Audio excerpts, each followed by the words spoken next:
Assalamualaikum warahmatullahi wabarakatuh. Anak-anakku yang saya cintai, sekarang waktunya daring bahasa Indonesia.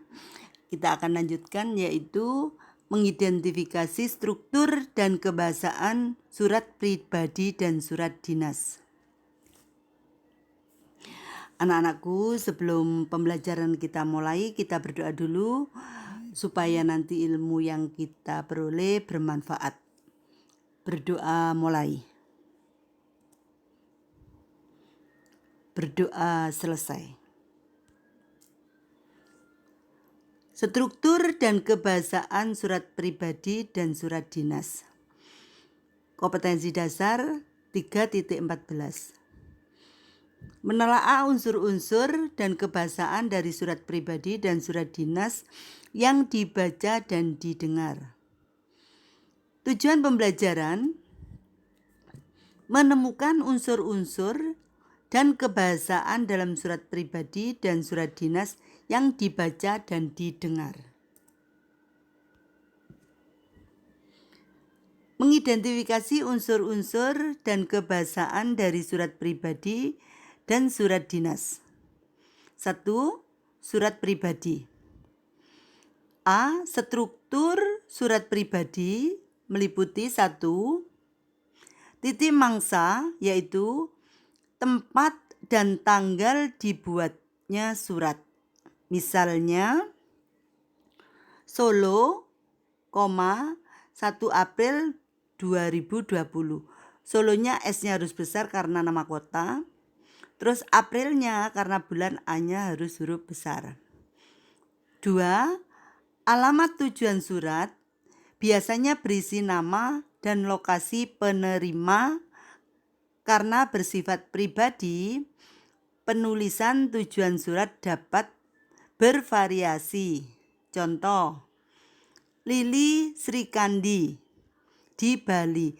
Lili L-nya besar karena nama orang, terus S-nya juga besar karena awal nama orang ya. Awal kata aja yang huruf besar. Di Bali karena nama kota, B-nya itu harus huruf besar. 3. Struktur yang ketiga yaitu pembuka. Bagian ini berisi salam pembuka dan pengirim surat biasanya menanyakan kabar si penerima surat.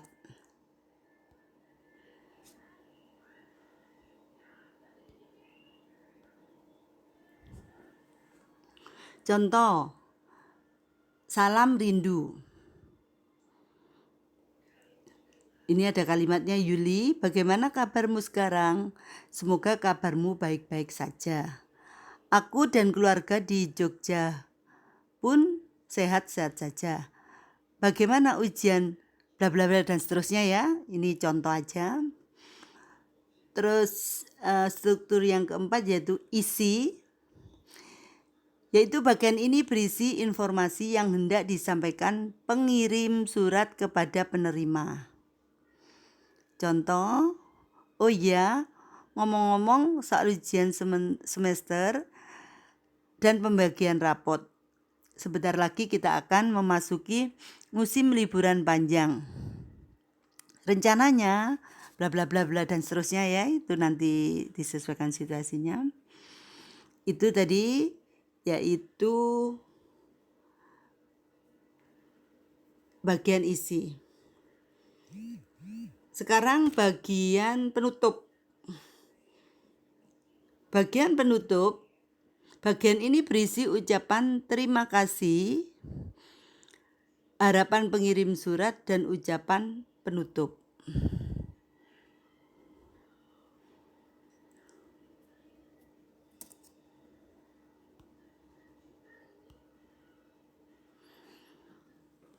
Berikutnya unsur kebahasaan surat pribadi. Yang pertama, pilihan kata serapan bersifat pribadi atau kata emotif dan ekspresif. 2. Bahasa surat tidak formal tetapi santun. 3. Pilihan ragam bahasa tergantung siapa penerima surat. 4. menggunakan sapaan seperti orang bercakap. 5. Menggunakan kata ganti orang pertama untuk pengirim dan kata ganti orang kedua untuk penerima. 2. Surat dinas. Struktur surat dinas yaitu 1, 2, 3, 4, 5 ya. Itu perhatikan untuk posisinya ya.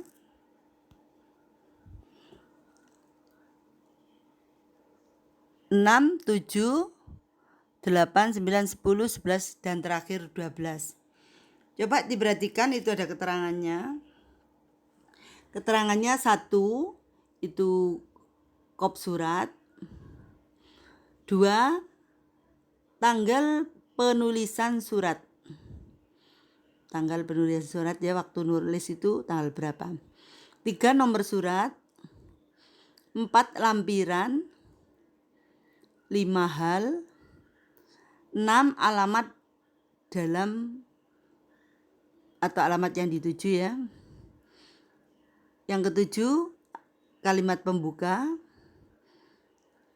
8 isi. 9 kalimat penutup. 10 nama jabatan. 11 stempel atau tanda tangan.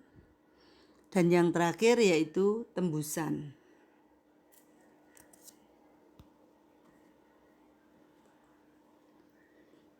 Unsur-unsur kebahasaan surat dinas. 1. Pilihan kata sapaan bersifat formal. 2. Menggunakan bahasa ragam baku karena resmi ya. 3. Bahasa yang digunakan harus sederhana dan ringkas. Ya, sederhana itu mudah difahami dan ringkas itu kalimatnya efektif. 4. Bahasa yang digunakan tidak samar dan tidak bermakna ganda.